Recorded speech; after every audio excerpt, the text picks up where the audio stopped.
Olá, seja muito bem-vindo ao Business, a sua revista eletrônica que traz o que há de mais importante no mundo dos negócios. E vamos aos destaques da semana. Retomada de produção. A Volkswagen Caminhões e Ônibus chamou de volta 400 funcionários que estavam com os contratos de trabalho suspensos. Pausa nos trabalhos. A ArcelorMittal siderúrgica, que lidera a produção de aço no país, paralisa fábricas e coloca funcionários de férias. Americanas chega a um acordo com os principais credores para voltar com o plano de recuperação judicial. E patrocinadores abandonam o X e Elon Musk responde à altura. Vão matar a plataforma, disse o bilionário. Eu sou o Bruno Meyer e o Business está no ar.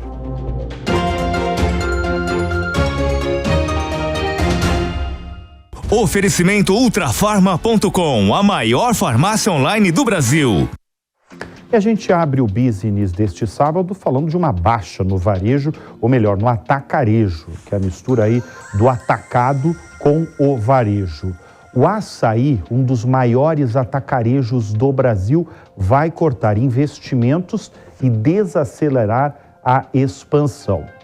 No ano que vem, com a geração de caixa de todos os hipermercados, supermercados, o que a empresa quer? A empresa, ela quer pagar os custos de investimentos feitos nos últimos 3 anos e também as dívidas, porque ela tem uma dívida alta.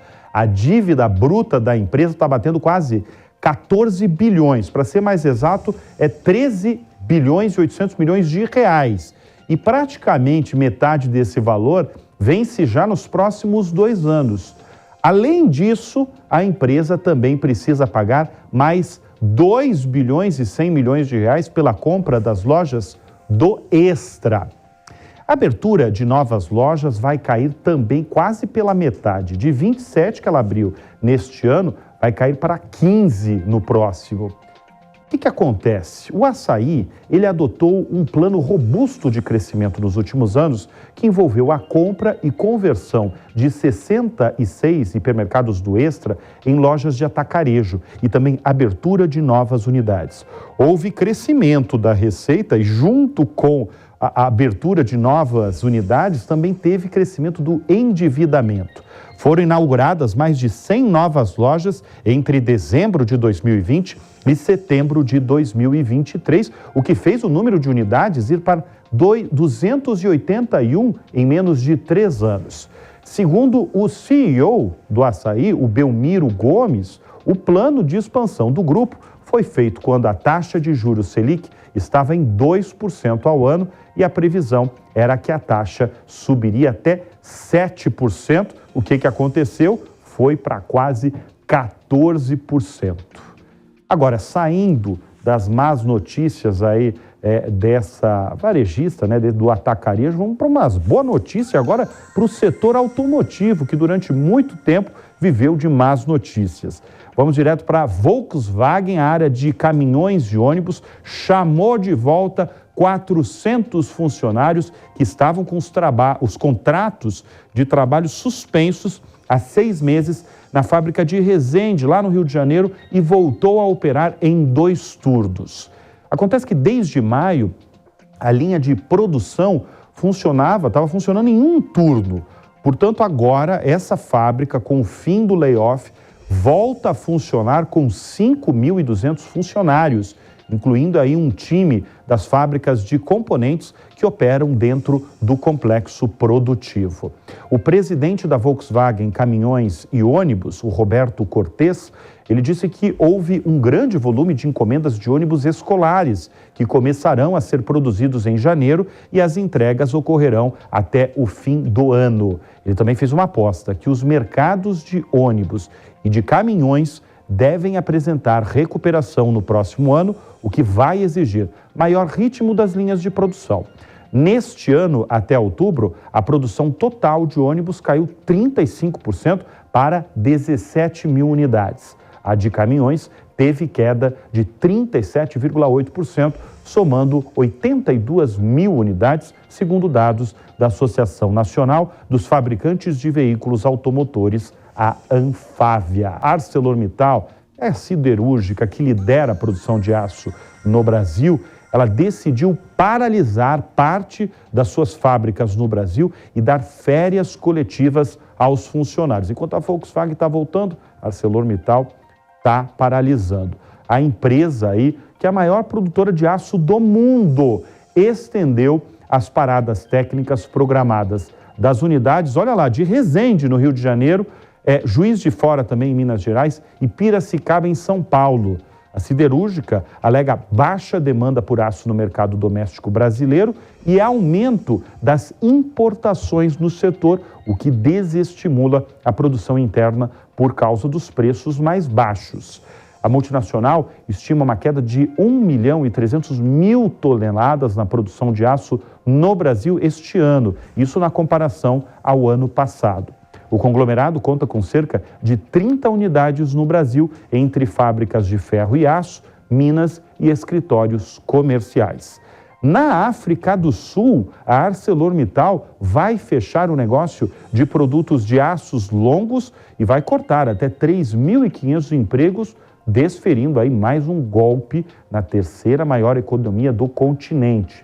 Os deficientes sistemas de energia, de transportes lá da África do Sul frustram os esforços para retomar a economia com cortes de eletricidade e estrangulamentos logísticos que prejudicam a base industrial do país.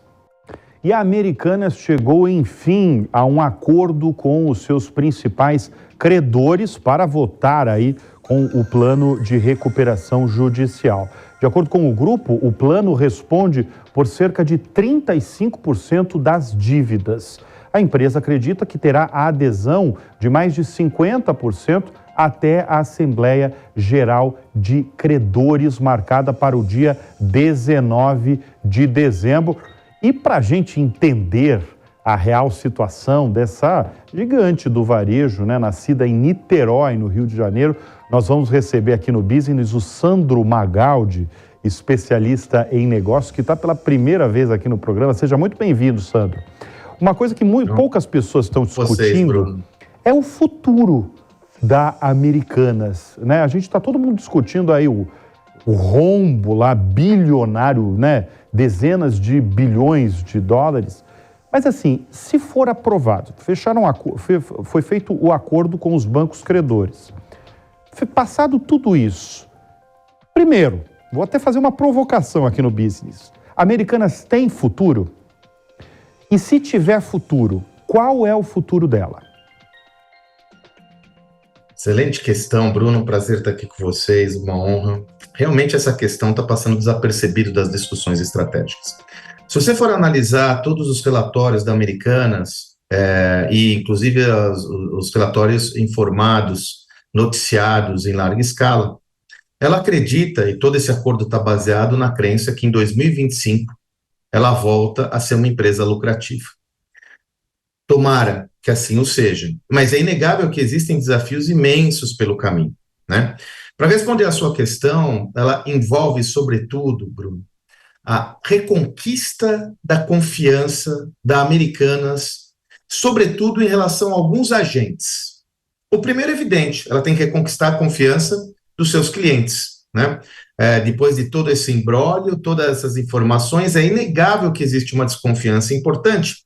E se nós considerarmos que a Americanas atua num segmento ultra competitivo, com jogadores globais, empresas de muita robustez, nacionais e internacionais, evidentemente o cliente tem muitas opções. E na medida que ele sente insegurança de aquisição de algum produto nas Americanas, ele pode rapidamente seguir para outra organização de varejo, sobretudo no ambiente digital. Então, primeiro, ela vai ter que reconquistar a confiança dos seus consumidores, Para isso, ela tem a vantagem de uma marca que outrora foi muito forte, relacionada à história do Brasil, Nós não podemos nos esquecer, mesmo com o fechamento de todas as lojas da Americanas, estima-se que ela ainda tenha 1.500 lojas em mais de 600 cidades no Brasil, então ela tem conexão com esse público, com essa população, então ela vai ter que ativar novamente esse ativo.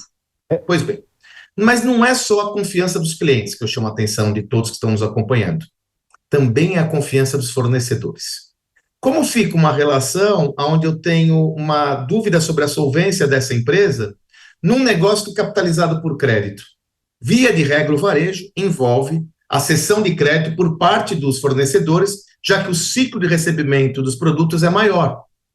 Claro que em toda essa construção, esse acordo que está sendo firmado, muitos desses credores são fornecedores. Mas será que eles vão entrar com intensidade e força nos produtos mais nobres? Você entrou num ponto aí crucial, ô Sandro. Você falou do cliente, né? Vai ter que reconquistar o cliente e o fornecedor, mas eu vou centrar no cliente, porque realmente a gente está falando de uma varejista que tem conexão com o Brasil. Como eu falei, foi fundada em Niterói em 1929, quer dizer, passou por boa parte da história aí do último século. Agora, o cliente, o brasileiro, ele também não mudou e deseja, talvez, uma entrega mais rápida. E como você muito bem falou, em 1990, ou 2000, ou 2010, não tinha a concorrência de gigantes dos Estados Unidos, como a Amazon, da Argentina, o Mercado Livre, da Ásia. Eu queria que você focasse no perfil do cliente. Mudou, não mudou? Mas mudou totalmente, Bruno. A grande diferença em relação ao passado é que hoje nós temos clientes cada vez mais poderosos, porque são clientes cada vez mais exigentes na medida em que eles têm à disposição opções e informações acessíveis. Hoje, olha, Bruno, eu já ouvi de um grande varejista do setor esportista que ele tinha, muitas vezes, ouve essa, o cliente se dirigia a seu ponto de venda, testava o produto, pegava o seu celular, usava o Wi-Fi da loja e comprava num competidor por e-commerce. Isso é uma mudança radical, Bruno, em relação a tudo que estávamos acostumados, e todo o crescimento da Americanas ele foi muito lastreado na conexão física, porque a conveniência do ambiente digital não existia. Eu tinha que ter a disponibilidade de lojas físicas próximos ao cliente. Mas você chamaria Americanas de analógica? É aí que nós vamos chegar. A Americanas foi uma das primeiras empresas do varejo do Brasil a se digitalizar. E depois, inclusive, com a aquisição do Submarino.com, uma das primeiras empresas de e-commerce do Brasil, ela foi uma das pioneiras nesse contexto de digitalização. Mas ela houve muitos precalços no caminho. Não é de hoje que a operação da Americanas não andava bem. É de um bom tempo. Então, a Americanas ela vai ter, aí sim, aí vem a resposta à sua questão, Bruno. Ela vai ter que definitivamente ser uma empresa omnichannel, ou seja, uma empresa digital com pontos de venda físico integrados, de forma a fazer sentido ao cliente. E aí nós temos um desafio. Você comentou sobre o Mercado Livre, né, Bruno? Você sabe qual é o investimento que o Mercado Livre anunciou em tecnologia em 2023? Quanto foi? 19 bilhões a gente deu de essa reais. Notícia aqui no Business, é verdade. Agora eu lembro. Bruno, é quase o valor da capitalização inteira da Americanas. É verdade. Agora, Sandro, tem futuro ou não tem Americanas depois desse terremoto? Vai depender. Você explicou da muito sua bem, tá? habilidade. Tem que reconquistar cliente, tem que reconquistar fornecedor, mas a sua avaliação pessoal? Vai depender fundamentalmente da sua habilidade em integrar a operação física com a digital. Porque se ela não conseguir essa integração, a operação física é uma operação muito custosa. 1.500 lojas, mais de 30 mil colaboradores. Hoje, essa operação física é muito mais um centro de custo do que um centro de receita. Ela vai ter que ter muita habilidade em integrar a operação física com a digital, dando sentido ao todo. Então, ela pode transformar a operação física em last mile, né? A última milha para entregas do seu e-commerce. Ela pode transformar a sua operação física em pontos de venda para outros tipos de produto de outros fornecedores. A resposta à sua pergunta envolve essa habilidade de articulação entre o digital e o analógico, para ser competitiva. Porque senão, ela não vai ser competitiva. Grande desafio pela frente. Olha só, é a sua primeira vez no Business, eu vou chamar você, eu vou dar uma outra notícia e eu quero ouvir a sua opinião sobre ela. Já já a gente volta. Estarei por aqui. Eu vou falar, claro, de Elon Musk, que viu nos últimos dias importantes empresas deixarem de anunciar na sua plataforma, o X que todo mundo conhece e chama de Twitter.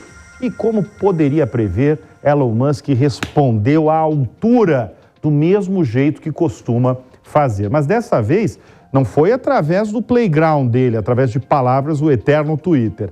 O homem mais rico do mundo, cuja maior parte da fortuna vem da montadora elétrica Tesla, disse durante um evento que a saída de grandes marcas da rede social vai matar a empresa e o mundo inteiro vai saber que os anunciantes mataram a companhia. O boicote que ele se refere se deve à decisão de grandes empresas de retirar anúncios após ele ter endossado uma publicação polêmica sobre antissemitismo. Semanas atrás, Musk concordou com uma postagem que afirma que os judeus têm um ódio dialético pelos brancos. A mensagem recebeu muitas críticas, evidente, da Casa Branca, de investidores da Tesla e de gigantes como a Disney e a Apple. Musk pediu desculpas pela postagem depois da reação. Essa foi, segundo ele, a pior e mais estúpida postagem que já fez. Isso, no entanto, vai levar a empresa à falência, repetiu o empresário. Com mais um novo barulho em vista, envolvendo o nome dele, envolvendo a rede social, volta aquela discussão, né, sobre a participação dele na plataforma, mesmo tendo deixado o cargo de CEO. Essa seria, segundo muitos investidores da Tesla, né, uma distração que ele tem para a Tesla, que é o seu maior negócio e de onde vem até 70% da sua fortuna. Vamos lembrar, deixa eu chamar aqui novamente o Sandro, o ex-Twitter, né, ele foi comprado por 44 bilhões de dólares no ano passado, hoje vale menos da metade desse valor e só gera polêmicas, só gera dores de cabeça. Agora vem essa frase aí, ele indo para cima dos anunciantes que estão saindo da rede social, falando claramente, vocês vão matar a plataforma. O que você acha disso, Sandro? Veja, Bruno, o Elon Musk, ele é uma figura bastante contraditória, né? Meio que um médico e um monstro, né? De um lado, ele é um empreendedor sagaz, um olhar de visão, uma visão de negócios única. O que ele fez com a SpaceX, com a Tesla, né? O que ele consegue desenvolver como arquitetura de negócios, eu diria que poucos líderes têm essa capacidade, essa visão de modelo de negócio. Do outro, ele não perde esse hábito de ser uma personalidade histriônica, né, que gosta do palco, que faz questão de se projetar e, via de regra, com questões muito polêmicas. Ele tem uma predileção para polêmica, né? E aí vem uma questão que eu tenho discutido muito isso, né, Bruno? Eu sou, com meu amigo Zé Salib Neto, somos autores de um livro sobre liderança disruptiva, um best-seller, e a gente fala muito do risco do ego, sabe, Bruno? O risco do ego, né? Em que medida um líder de uma organização, ele tem a responsabilidade de suprimir o ego em prol do negócio, e não o fazendo, muitas vezes ele coloca em risco o próprio negócio, como ele acabou de fazer agora, né? Aliás, dessa relação, Bruno, sai uma outra perspectiva que a gente não pode perder de vista. As empresas nunca estiveram tão expostas como atualmente. Expostas e fragilizadas. Então, antigamente, ele podia conversar isso num jantar de empresários, ia ser publicado aqui na Jovem Pan, de repente demoraria. Hoje, a resposta é automática. Se o mundo é muito hoje rápido está também, né? É instantâneo, Bruno. É muito rápido. Deixou e ele e vai lá. Agora, o que chama atenção nesse caso é que ele está brigando de frente com gigantes, até maiores do que ele, como a Apple, por exemplo. Estou falando que a Apple é muito maior do que a Tesla, né? Sim, ele está brigando com a Disney. Inclusive, no evento estava o CEO da Disney, o Bob Iger, e ele falou diretamente ao Bob Iger, falando sobre a morte aí do Twitter, da plataforma, por conta da saída desses anunciantes. Quer dizer, ele briga de frente mesmo com os gigantes, né? É o estilo dele. É o estilo dele, né, Bruno? É aí que eu tenho um questionamento para todos nós aqui, né? Em que medida o estilo de um líder tem que ser resguardado na medida em que ele pode expor demais a organização em que ele atua? Porque não é o Elon Musk que está falando, Bruno. É o Elon Musk, sócio, CEO do Twitter, do X, é o Elon Musk sócio da Tesla, você percebe? Então, ele tem uma responsabilidade fundamental na sua fala, todo líder tem uma responsabilidade fundamental na sua fala, na medida em que ele é o representante não só daquela organização, mas de toda a comunidade que concerne aquele negócio. E ele está usando uma estratégia, né, Bruno, bem sofisticada, mas questionável, jogando a responsabilidade do negócio não dar certo para as marcas, quando na realidade quem começou esse processo foi ele. Para os terceiros, exatamente. Para os terceiros. Agora, você acha que o Twitter... Vou fazer a pergunta lá que eu fiz da Americanas há pouco, né? Você acha que corre risco realmente do Twitter? Eu chamo de Twitter porque todo mundo chama de Twitter. Corre o risco aí de acabar? Não é de hoje, né? O Elon Musk só comprou o Twitter porque ele não estava andando bem, né? Essa é a realidade. Ele fez uma aquisição em uma rede social em decadência porque não estava conseguindo monetizar sua audiência adequadamente. Encontrou alguns caminhos, né, correlacionando o Twitter com programas televisivos, com uma segunda tela, eventos esportivos, eventos culturais. Mas me parece que o Twitter, né, o X, o antigo Twitter, eles têm um problema de posicionamento e personalidade muito grande. Né? E num mundo hiperconectado, hipercompetitivo, de novo, né, Bruno? Como agora, na situação do varejo. Veja o TikTok, né?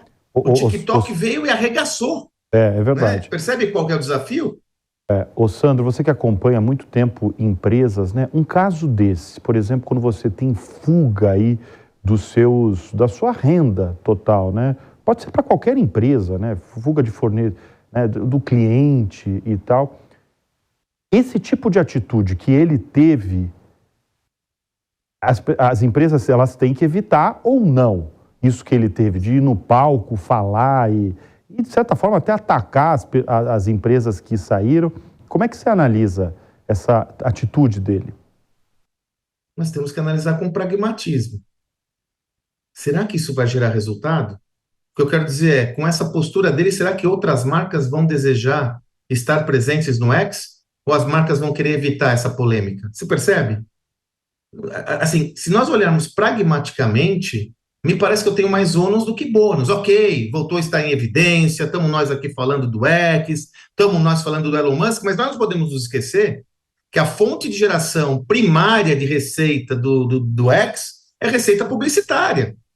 Então, se ele... É como se uma organização brigasse com todos os seus clientes e daqueles que ela precisa ou necessita dos proventos para sobreviver. Né? É verdade. E outra, de novo eu insisto, Bruno, no mundo repleto de competição e concorrência. Seguramente esses investimentos em mídia de uma Disney, que você mencionou, de uma Apple, eles vão ser direcionados a outras redes sociais. Sem dúvida. Percebe? Sem dúvida. Ele vai ter outra opção. Então, olhando com pragmatismo, ok, estamos falando do X aqui, não, deu audiência... A fonte de receita básica desse negócio é o mercado corporativo. É verdade. Não me parece que faça sentido eu entrar em rota de colisão com aqueles que vão financiar o meu negócio. Ainda mais entendeu? Com esses gigantes, né, que eu falei, que a gente está falando, né? Sandro Magaldi, especialista em negócios, brigadíssimo aí pela sua participação aqui no programa. E a Apple propôs ao banco Goldman Sachs o fim da parceria entre as duas empresas. O acordo é responsável por viabilizar o Apple Card, o cartão da Apple, e também a conta poupança ligada a esse cartão. A ruptura abrange toda a parceria de consumo de ambas as partes e aconteceria em um prazo de 12 a 15 meses. Caso isso se concretize, o fim do acordo seria uma reviravolta, já que no ano passado, em 2022, a Goldman Sachs, o banco Goldman Sachs, renovou o contrato com a Apple até 2029 e ele era visto como crucial para os planos do banco no mercado de varejo.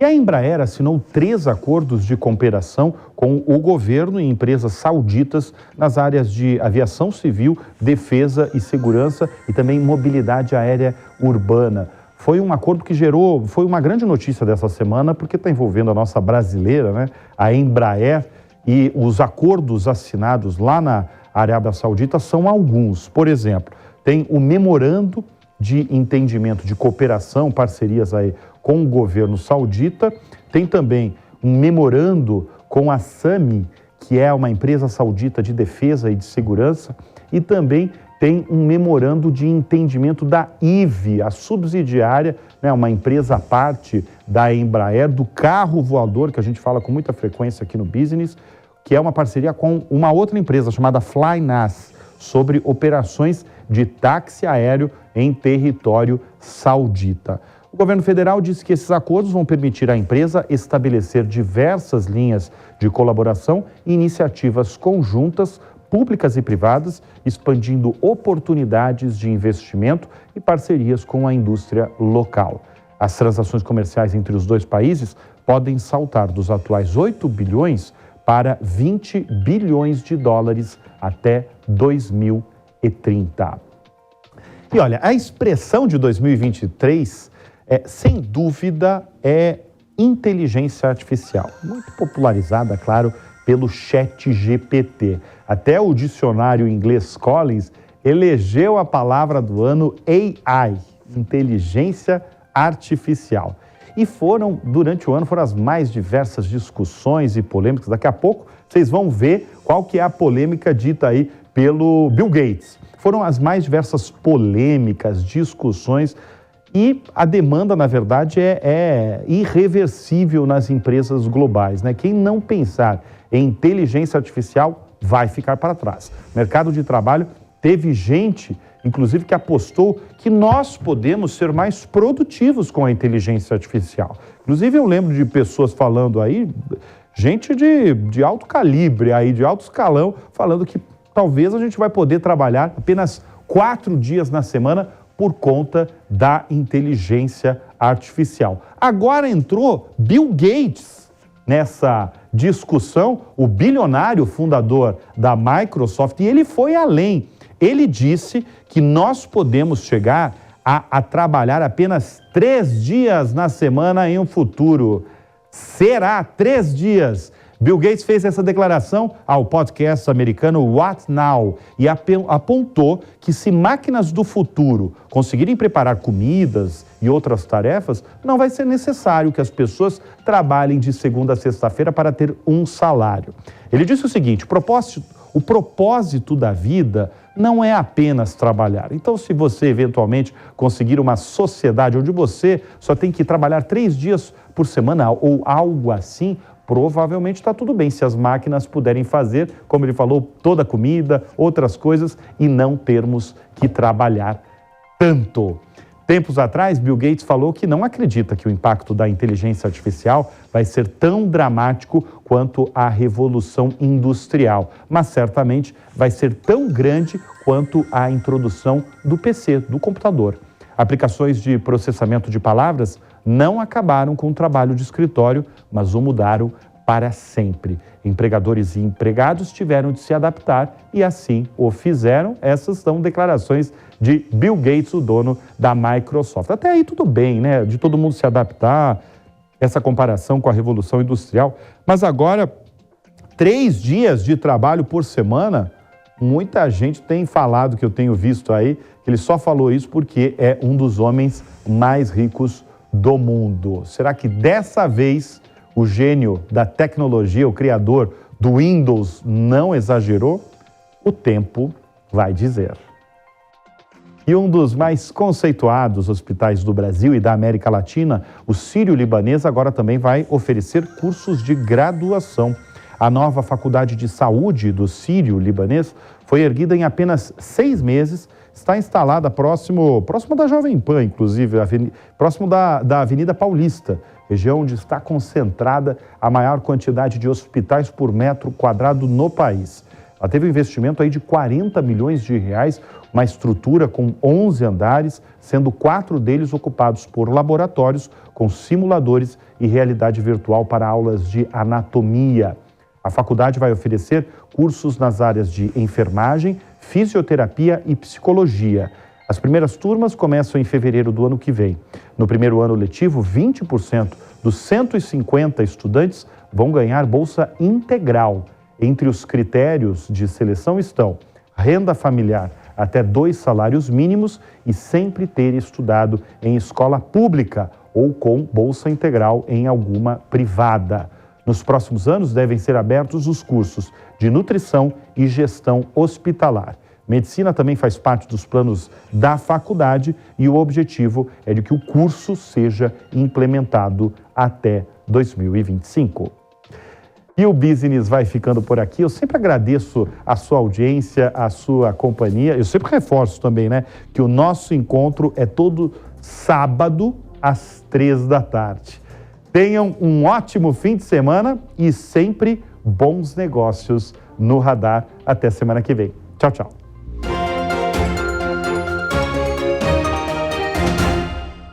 Oferecimento Ultrafarma.com, a maior farmácia online do Brasil. Realização Jovem Pan News.